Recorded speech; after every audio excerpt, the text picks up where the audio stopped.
कमल तो कीचड़ में ही खिलता है। बिल्कुल प्रधानमंत्री जी ठीक कह रहे हैं। तो जितने भी जिन लोगों के ऊपर कीचड़ था वो सारे इनकी पार्टी में शामिल हो चुके हैं। अमित शाह जी ने नोटबंदी के दौरान 20,000 करोड़ रुपए का घोटाला किया, लेकिन उस पर कोई बात नहीं होगी। इनकी मुझे लग रहा है उनकी स्क्रिप्ट में कहीं कुछ गड़बड़ हो गई।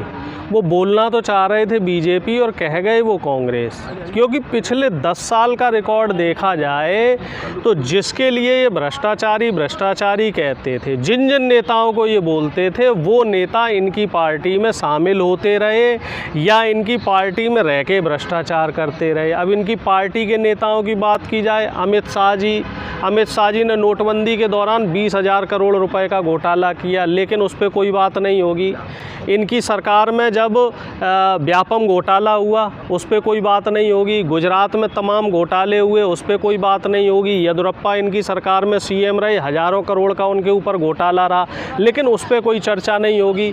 उत्तर प्रदेश में आए दिन घोटालों पे घोटाले मिल रहे हैं। पता चल रहा है गाय खरीदनी थी, भैंस खरीद ली, कहीं बकरी खरीद ली, कहीं कुछ हो लिया, वहाँ हज़ारों करोड़ रुपए का घोटाला हो रहा है, लेकिन उस पर कोई बात नहीं होगी।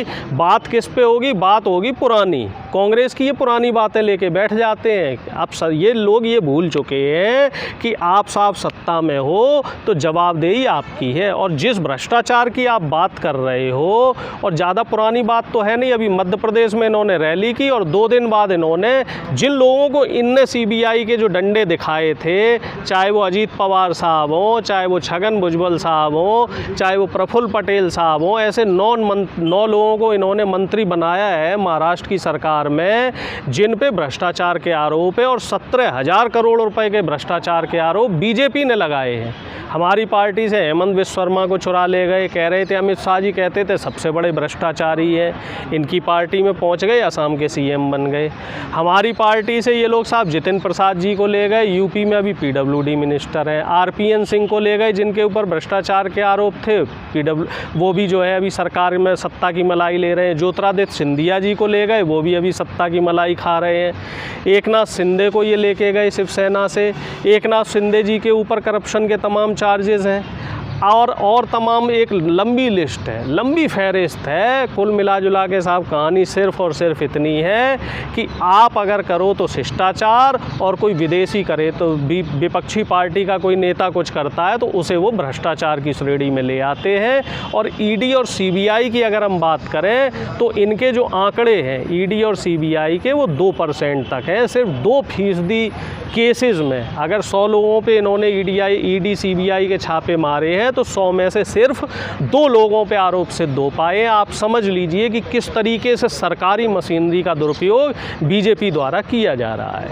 क्या लगता है विपक्ष जो अभी 2024 के लिए जो विपक्ष का एकजुटता है जो है उस पर बहुत बड़ा सवाल उठ रहा है। पीएम मोदी ने कहा कि भाई जो विपक्ष जो दल है वो दलदल में कमल ही खिलेगा। देखो साहब, कमल तो कीचड़ में ही खिलता है। बिल्कुल प्रधानमंत्री जी ठीक कह रहे हैं। तो जितने भी जिन लोगों के ऊपर कीचड़ था वो सारे इनकी पार्टी में शामिल हो चुके हैं, और कीचड़ का ये कमल खिलाएंगे, भ्रष्टाचार का ये कमल खिलाएंगे। और देश की जनता ने बहुत बड़ी भूल कर दी। देश की जनता तो आज कह ही रही है कि हमारी भूल कमल का फूल। बहुत बड़ी गलती इन लोगों ने कर दी कि कमल के फूल को इन्होंने वोट दे दिया। जनता अब ज़्यादा गलती नहीं करेगी। जनता ने गलती करी है तो जनता ही गलती सुधार लेगी। तो क्या लगता क्यों भाई, सबसे बड़ी अदालत तो जनता की होती है ना। अब जनता ही डिसाइड करेगी कि उन्हें क्या चाहिए। नौकरियां आप दे नहीं रहे हो, किसान को आपने एमएसपी नहीं दी, खाद बीज सब महंगा कर दिया, पहलवानों को इतनी लाठियां दी। क्या देश की जनता नहीं देख रही कि पहलवानों के साथ आपने क्या किया? और बड़ी बात क्या करो, अग्निवीर दे दिया साहब फौजियों के नाम पे। पिछले 4 साल से आपने कोई भर्ती नहीं की। तो ये कोई छोटा मुद्दा नहीं है। अग्निवीर भी अपने आप में बहुत बड़ा मुद्दा है। पुरानी पेंशन का मुद्दा अलग चल रहा है, उस पर बीजेपी का कोई स्टैंड नहीं है। 1 रैंक 1 पेंशन को लेके सेना के जवान वो इनसे पहले से नाराज़ चल रहे हैं। तो जनता इनको जो है बिल्कुल इन्हीं की भाषा में जवाब देने की तैयारी में बिल्कुल बैठी हुई है। बस वो इंतजार में है कि साहब चुनाव आ जाए। 2024 में क्या मुद्दा होगा? बिल्कुल सूपड़ा साफ होगा जी। मुद्दे मैंने आपको गिना दिए। महंगाई का मुद्दा, बेरोजगारी का मुद्दा, भ्रष्टाचार का मुद्दा। टमाटर देख लो 200 रुपये हो गया। तो ये मुद्दे नहीं है क्या? इतनी कमर तोड़ महंगाई आ रही है। किसानों का मुद्दा हो गया साहब, आपका नौकरियों का मुद्दा हो गया, और सबसे बड़ा मुद्दा हो गया आरक्षण का मुद्दा।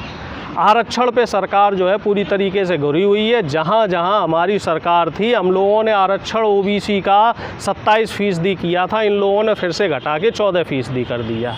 नीट का आप देख लो, बहुत बड़ा मुद्दा होने वाला। नीट में पिछड़ी जातियों की जो वो रिजर्वेशन है वो बीजेपी ने 2 साल पहले ख़त्म कर दिया था, जिसे अभी तक बहाल नहीं किया है। इससे 11,000 बच्चों का नुकसान हो रहा है। 11,000 जो पिछड़ी जाति का बच्चा है वो डॉक्टरी की पढ़ाई नहीं कर पा रहा है और EWS के 10% का सिलेक्शन हो रहा है।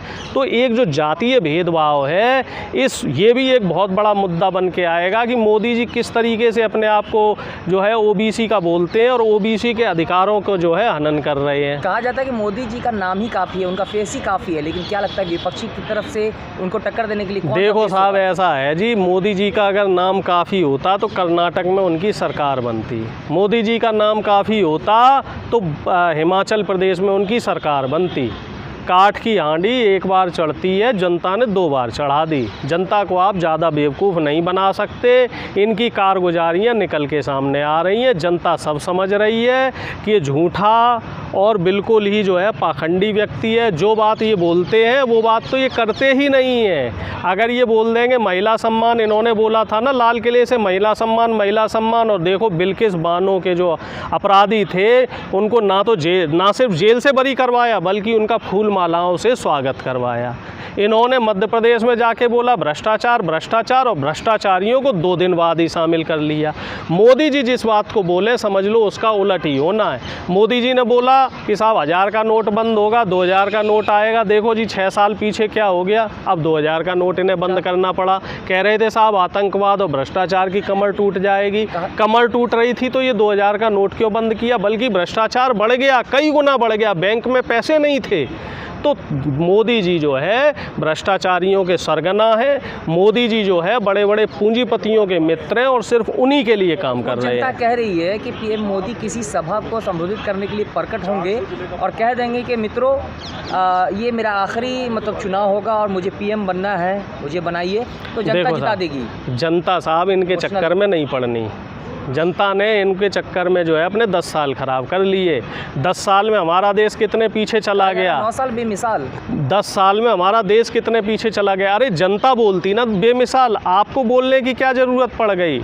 ये साफ इंडिकेशन है, साफ जनता को ये बताया जा रहा है कि 9 साल हमने कोई काम नहीं किया, हमेशा वोट मत देना। अगर इन्होंने काम किया होता तो इन्हें बोलने की ज़रूरत थी। अब देखो इनके पास तो नेता ही नहीं है। आंध्र प्रदेश में किसे नेता बनाया, जो प्रदेश अध्यक्ष बनाया, इनके पास अपनी पार्टी में नेता नहीं बचे। आंध्र प्रदेश में प्रदेश अध्यक्ष बनाया NTR की बेटी को। पंजाब में प्रदेश अध्यक्ष किसे बनाया, हमारी पार्टी से जो गए सुनील जाखड़ जी, उनको। पंजाब में इनका विरोध हो रहा, आंध्र प्रदेश में इनका विरोध हो रहा, उत्तर प्रदेश में इनका पहले से विरोध हो रहा, हरियाणा में इनकी हालत ख़राब है। जो हिंदी भाषी बेल्ट है यहाँ भी विरोध शुरू हो चुका। बिहार में इनके पास कोई नेता नहीं बचा। बंगाल में इनका सूपड़ा साफ हो गया है। तो इनका बोरिया बिस्तरा जो है वो बंद होने वाला है और ये अपने घर जैसे आए थे ना उसी तरीके से ये वापसी जनता जो है, देश की जनता इनकी वापसी भी करने वाली है।